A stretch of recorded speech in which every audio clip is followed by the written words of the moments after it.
Hello दोस्तों, कैसे हैं आप लोग।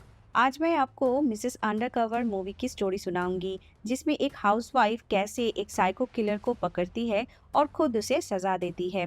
फर्स्ट टाइम अगर आप इस चैनल को देख रहे हैं तो सब्सक्राइब कीजिए और वीडियो को लाइक करिए। अंडरकवर की शुरुआत होती है कोलकाता में एक वकील प्रियंका नाम की लड़की से, और अजय नाम की एक लड़के के साथ प्रियंका डेट पर आई हुई थी।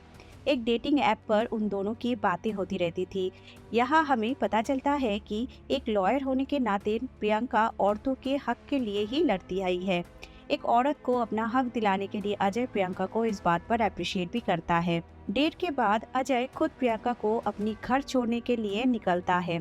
थोड़ी दूर जाने के बाद अजय एक सुनसान रोड पर कार रोकते हुए प्रियंका की हत्या करता है, वो भी कार से कुचल के। जिसके बाद वो प्रियंका का एक वीडियो बनाता है, जिसमें वो ये कहता है कि वो लॉयर हमेशा औरतों के हक के लिए लड़ती आई है।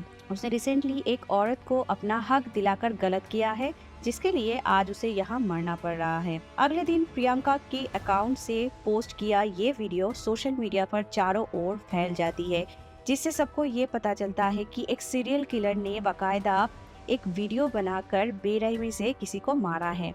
साथ में ये भी पता चलता है कि खुद को कॉमन मैन कहने वाला ये हत्यारा अपना मुकाम हासिल करने वाली कई महिलाओं को देश के अलग अलग शहरों में ऐसी हत्या कर चुका है, क्योंकि उसे महिला सशक्तिकरण की बात पसंद नहीं है।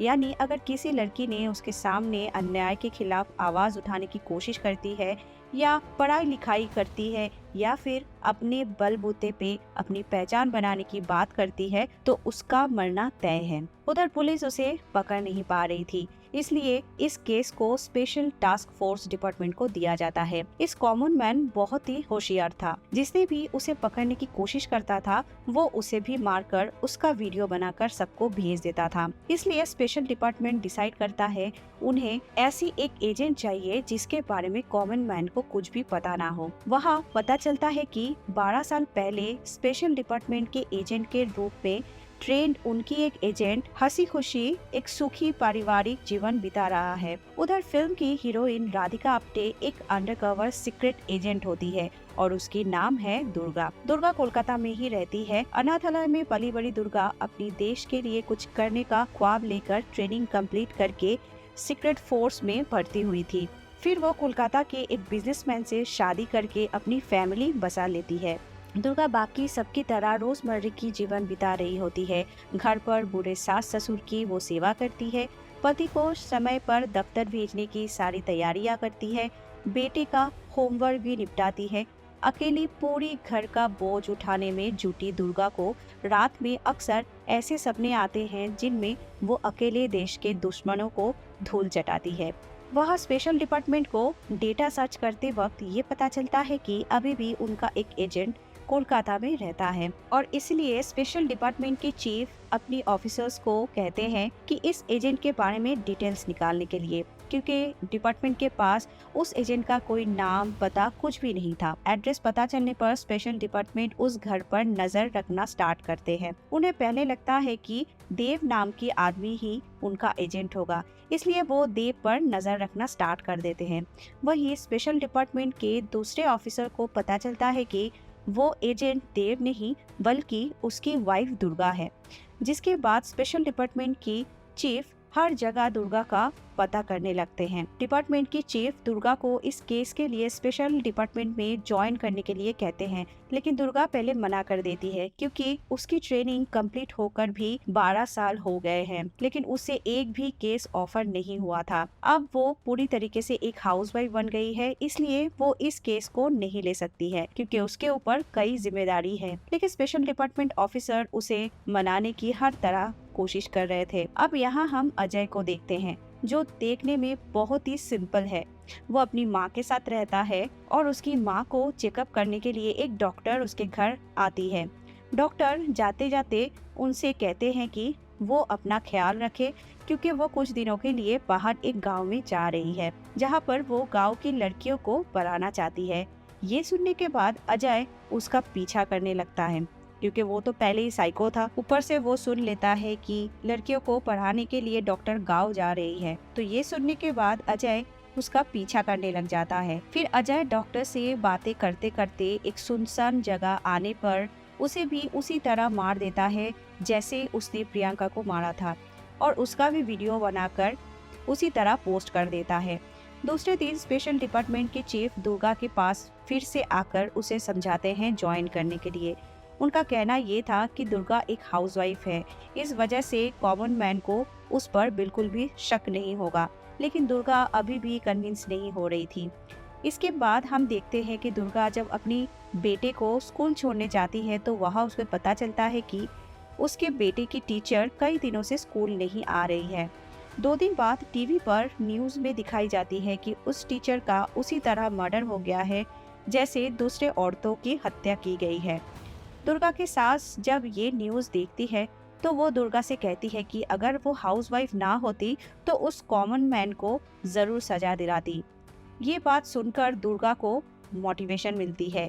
फिर वो अगले दिन स्पेशल डिपार्टमेंट के चीफ से मिलकर इस केस में उन्हें मदद करने के लिए तैयार हो जाती है। इस बात से स्पेशल डिपार्टमेंट के चीफ काफी खुश भी होते हैं और वो दुर्गा को उस रात को 8:30 बजे एक पार्सल पर नजर रखने के लिए कहते हैं, जहां एक कुरियर एक जगह से पार्सल उठाकर कहीं जाने वाले होते हैं। लेकिन दुर्गा अंधेरे में जाने से काफी डरती है, तो वो अपने पति देव को वॉक पे चलने के लिए इसी बहाने अपने साथ लेकर जाती है। लेकिन देव को इस बात की पता नहीं लगता है कि दुर्गा एक अंडरकवर सीक्रेट एजेंट की काम कर रही है। दुर्गा वहाँ देखती है कि वो कुरियर पार्सल लेकर एक गर्ल्स कॉलेज हॉस्टल के पास गया है। ये बात दुर्गा स्पेशल डिपार्टमेंट को भी बताती है और साथ में उन्हें ये भी पता चलता है कि आने वाले कुछ दिनों में उस कॉलेज में वुमेन एम्पावरमेंट प्रोग्राम होने वाला है और वहाँ चीफ मिनिस्टर भी गेस्ट होकर आने वाली है। इसलिए कॉमन मैन का अगला टारगेट वही कॉलेज हो सकता है। इसलिए उस मिशन के बारे में डिटेल्स जानने के लिए दुर्गा का नाम उस वुमेन एम्पावरमेंट प्रोग्राम में डिपार्टमेंट के चीफ रजिस्टर करवा देते हैं। ये सुनकर दुर्गा काफी डर जाती है, क्योंकि उसके पति देव का ये कहना था कि पत्नी को तो घर ही संभालना चाहिए और कुछ नहीं।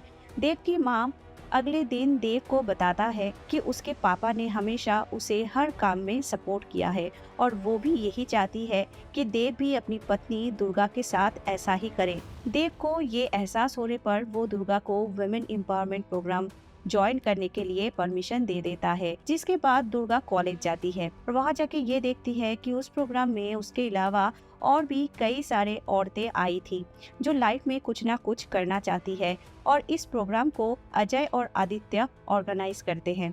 दुर्गा को सबसे पहले आदित्य पर थोड़ा शक होता है, क्योंकि अजय तो देखने में काफी सिंपल सरल था, इसलिए वो आदित्य पर नजर रखती है। लेकिन बाद में उसको पता चलता है कि आदित्य तो असल में खुद ही एक पुलिस वाला है। अब अगले सीन में देखते हैं कि स्पेशल डिपार्टमेंट की चीफ सीएम से इस प्रोग्राम में नहीं आने के लिए दरखास्त करते हैं, लेकिन सीएम का ये कहना था कि उसे कई सारे धमकियां रोज आते हैं, वो हर बार तो छुपकर ऐसे नहीं बैठ सकते हैं और वो उस प्रोग्राम में आएंगी ये भी कहती है, इसलिए उनकी सिक्योरिटी बढ़ा दी जाती है। इसके बाद अजय की माँ टीवी में न्यूज देखती है। वो देखती है कि एक आदमी जो अपने आप को कॉमन मैन कह रहा है, वो पूरी कोलकाता में एक के बाद एक औरतों को मार रहा है। तब उसकी माँ कहती है कि उस कॉमन मैन को जल्द से जल्द पकड़कर उसे मार देना चाहिए।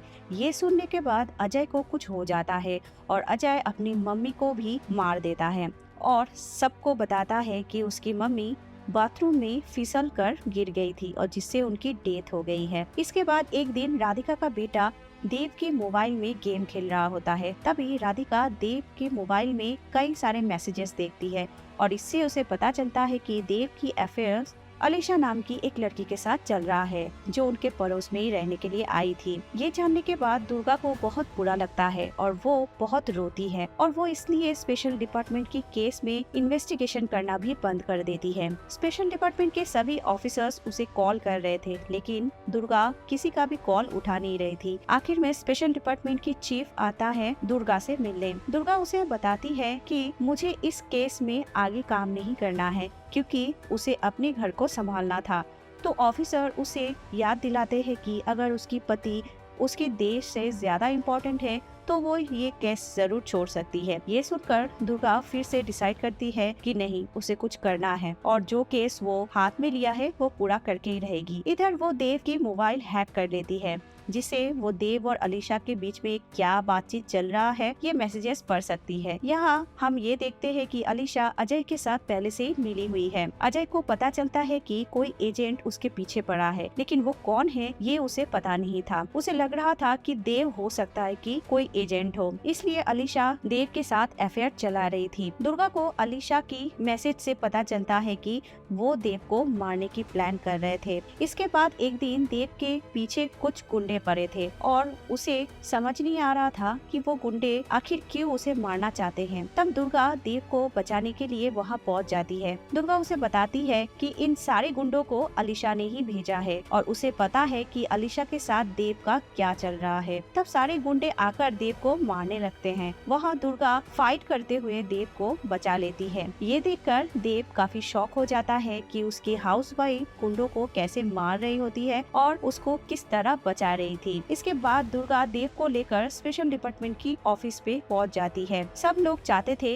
कि उसे मार दे क्योंकि वो सब जान गया था और उसे ये भी पता चल गया था कि दुर्गा कौन है, लेकिन दुर्गा मना कर देती है क्योंकि देव आखिरकार उसकी पति तो है। वो देव से कहती है वो हमेशा ताना दिया करता था कि दुर्गा लाइफ में कुछ भी नहीं कर सकती है और आज उसी की वजह से देव जिंदा है। फिर बाकी सारे ऑफिसर्स मिलके ये डिसाइड करते हैं कि जब तक ये केस खत्म नहीं हो जाता है देव का वहाँ स्पेशल डिपार्टमेंट के पास ही रहना ठीक है। इसके बाद दुर्गा देखती है कि कॉलेज में वही लड़का कोरियर लेकर आ रहा है। यहाँ दुर्गा मौका देखकर उस पार्सल को चेक करने की कोशिश करती है, लेकिन तभी वहाँ पर अलीशा आ जाती है, जिसके वजह से दुर्गा पार्सल चेक नहीं कर पाती है।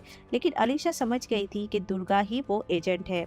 इसके बाद अलीशा दुर्गा के घर पर चिपके से आती है, लेकिन दुर्गा इसके लिए पहले से ही प्रिपेयर थी। वो अलीशा को वही शूट कर देती है। अगले दिन कॉलेज में फंक्शन था और सीएम कॉलेज में आने वाले थे। दुर्गा अपनी डांस परफॉर्मेंस करते वक्त देखती है कि अजय के लेफ्ट हैंड पर एक मार्क है। उसे तब याद आता है एक मर्डर के बाद कॉमन मैन ने जो वीडियो भेजा था उसमें भी सेम मार्क वहीं पर था। इसके बाद दुर्गा को अजय पर डाउट हो जाता है।